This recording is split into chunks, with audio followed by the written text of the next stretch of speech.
हाय student, मी Mrs Kotkar आणि आपण बघत आहोत आपला 14 चॅप्टर 12चा जो आहे dual nature of radiations and matter आणि जो आपल्याला 4 to 5 मार्क्ससाठी बोर्ड एक्झाममध्ये विचारला जाणार आहे. त्यातलं महत्त्वाचं एक्सप्रेशन आपण आज बघणार आहोत ते म्हणजे डी ब्रॉग्ली हायपोथेसिस. डी ब्रॉग्लीने कोणतं हायपोथेसिस मांडलं आहे यावर आपल्याला 2 ते 3 मार्काचा क्वेश्चन असू शकतो. So today we see what is de Broglie hypothesis. In 1924, Prince Louis de Broglie, त्याला डी ब्रॉय असे प्रोनाऊन्स करतात, on the basis of symmetry existing in nature, that if radiation has dual nature, sometimes wave nature dominates and sometimes particle nature. Matter may also possesses dual nature. De ब्रॉग्लीने असं सांगितलं की रेडिएशन्सला दोन्हीही nature असतात, wave nature as well as particle nature. काही वेळा wave nature dominate करतं, काही वेळा आपलं अस्तित्व, आपलं प्रभुत्व हे व्हेव नेचर दाखवतं, तर काही वेळा पार्टिकल नेचर दाखवतं, डिपेंडिंग अपॉन द सिच्युएशन और depending upon the concept we are dealing. त्याचबरोबर रेडिएशनप्रमाणेच matter may also possesses dual nature. रेडिएशन्सप्रमाणेच matter also possesses dual nature असं डी ब्रॉग्लीने आपल्याला सांगितलं.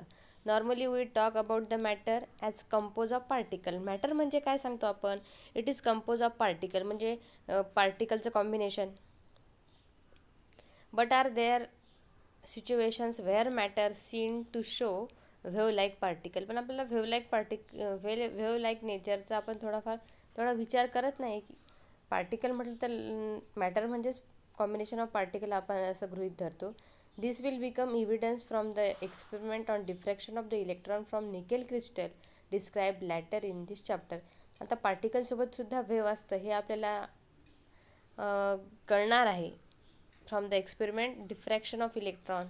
डिफ्रॅक्शन करणार आहोत आपण इलेक्ट्रॉनचं फ्रॉम निकेल क्रिस्टल. तर हे आपल्याला नंतर तो एक्सपेरिमेंट बघायचाच आहे.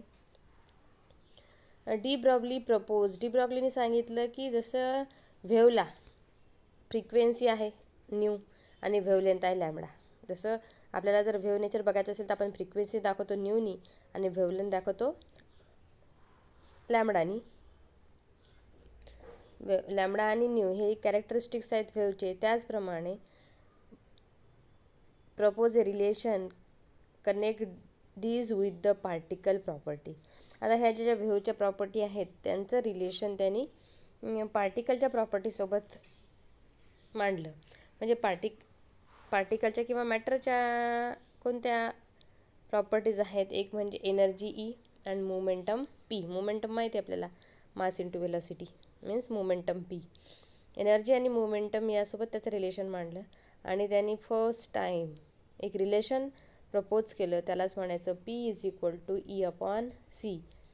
कोणतं? P is equal to E upon C. P is the momentum of the particle, E is the energy and C is the velocity of light radiation, which is valid for the massless particle. हे massless पार्टिकलसाठी म्हणजे फोटॉनसाठी valid आहे. Travelling with speed of light c, ज्याचा speed हा light एवढा आहे म्हणजे सी.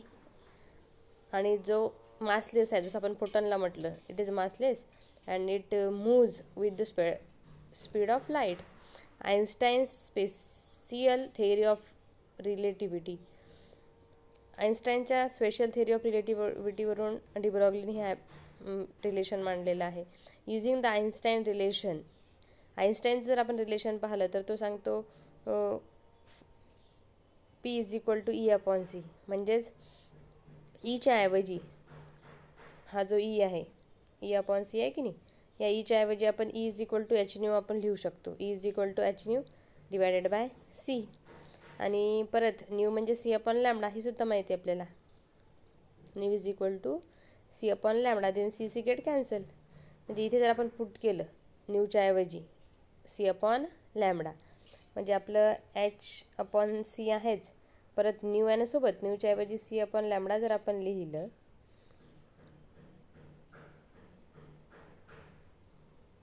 तर आपल्याला रिलेशन मिळेल एच न्यू अपॉन सी किंवा एच अपॉन लॅमडा. कारण न्यू मीन्स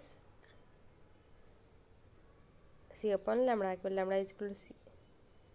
कुठलंही आपण रिलेशन एखादं वापरलं तर आपल्याला मिळेल एच न्यू अपॉन सी. ईच्या ऐवजी आपण एच न्यू अपॉन सी लिहिलं आणि न्यू म्हणजे सी अपॉन लॅमडा असतो. Nu means C upon lambda, त्याऐवजी न्यूच्या जागेवर आपण c upon lambda, c c get cancel, राहणार लॅमडा खाली. मग हे रिलेशन आपल्याला मेनली लक्षात ठेवायचे आहे की P means E upon C और एच न्यू अपॉन सी और H upon lambda, where lambda is the wavelength. लॅमडाला काय म्हणायचं, वेवलेंथ. आणि सीची व्हॅल्यू काय पुट आहे, C is equal to lambda nu किंवा nu is equal to C upon lambda.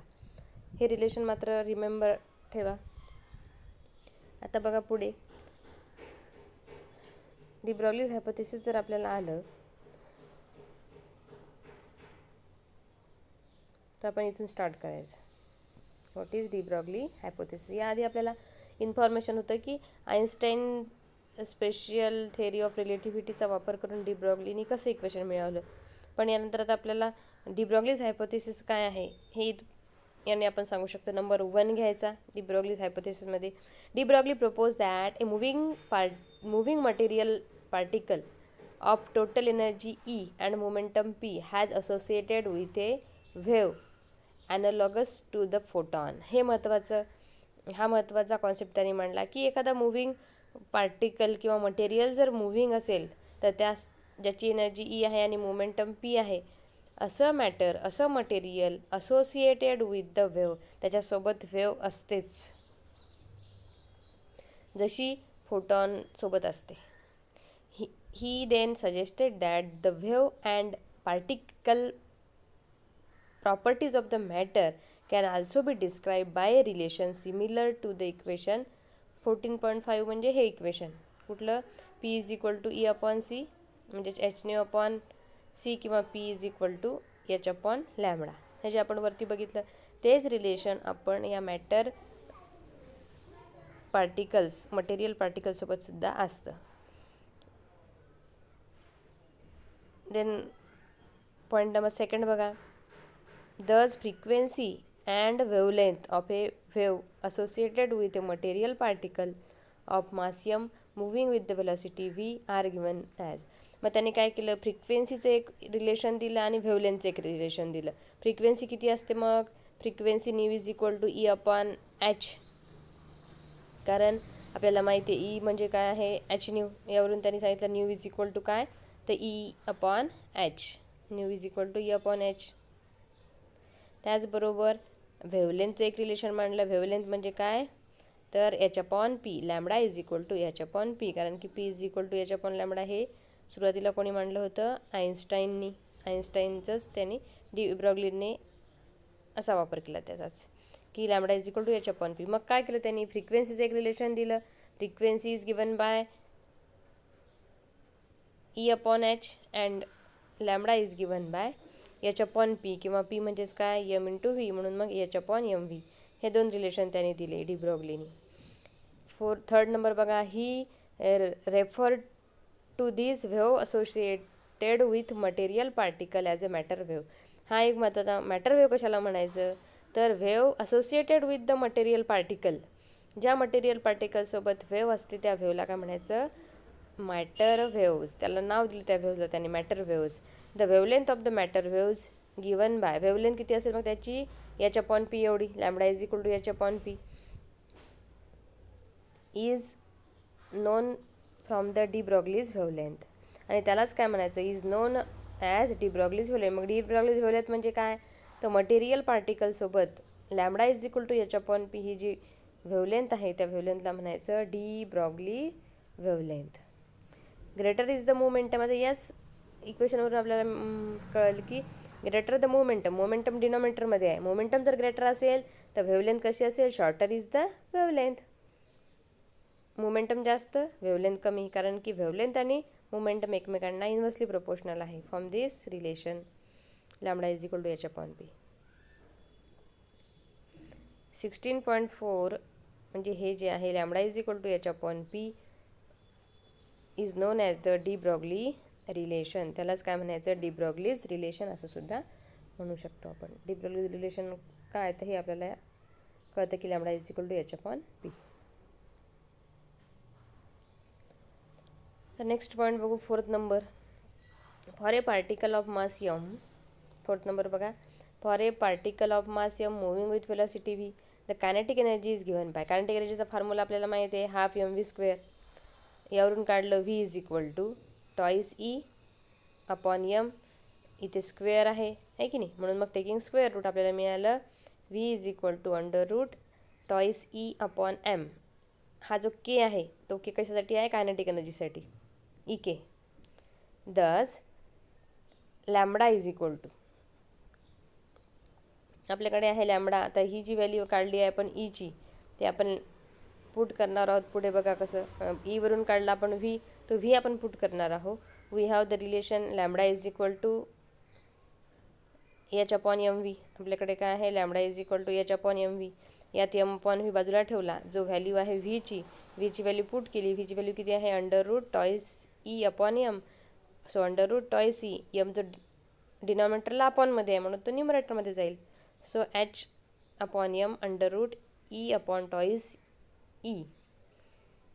किंवा आपण हा जो यम आहे तो जर आपण आतमध्ये घेतला, कारण की यम आतमध्ये एक आहे एक बाहेर आहे, स्क्वेअर रूटच्या आत जर हा आपण एक यम घेतला तर तो आतमध्ये आल्यावर काय होईल, यम स्क्वेअर होईल. तो जर आपण आतमध्ये घेतला तो काय होईल, यमचा स्क्वेअर होईल. मग हा एक यम आणि हा स्क्वेअरमधला यम कॅन्सल होईल. मग राहणार काय, is equal to h under root twice M E. Okay, एक एक यम कॅन्सल होईल. अंडर रूटचा जो बाहेर आहे हा यम आपण आतमध्ये गेल्यावर त्याचा यमचा स्क्वेअर होईल. न्यूमरेटरमधला एक यम आणि डिनॉमिनेटरमधला एक यम कॅन्सल होईल, मग डिनॉमिनेटरमध्ये एक राहणार. So we get lambda is equal to H upon under root twice M E. हे एक वेव्हलेंथचं रिलेशन काढलं आहे आपण in the form of kinetic energy. 5th number बघा,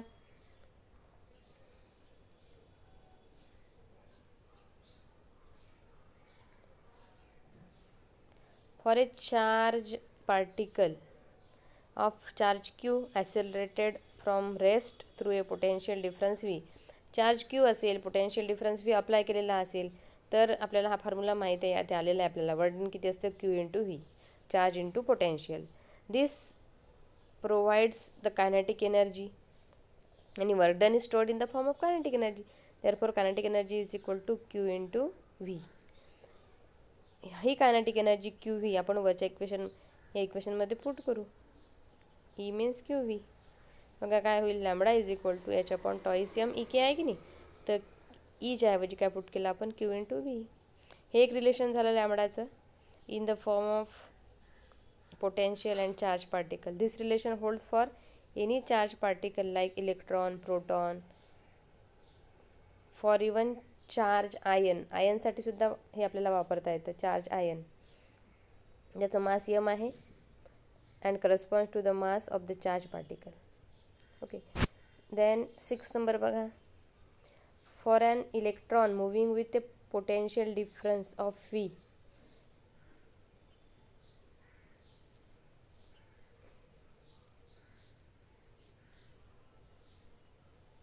for a electron moving with a potential difference V, ज्याचा potential difference V आहे, is given by wavelength charge पार्टिकलची काय, lambda is equal to H upon under root twice M E V.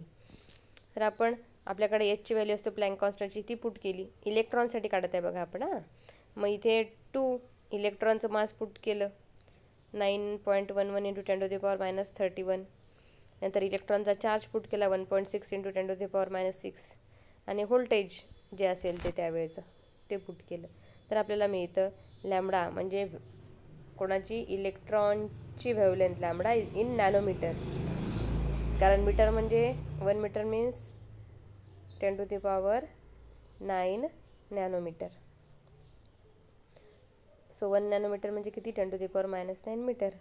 तर तिचा हा formula आहे, lambda wavelength is equal to 1.228 divided by under root V.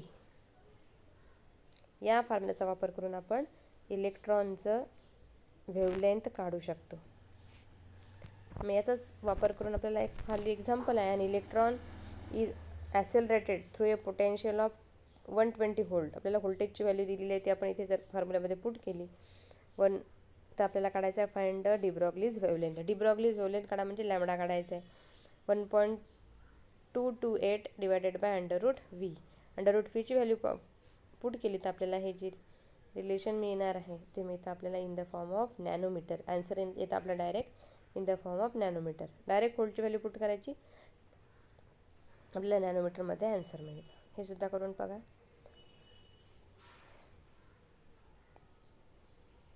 Thanks guys for watching this video and do study.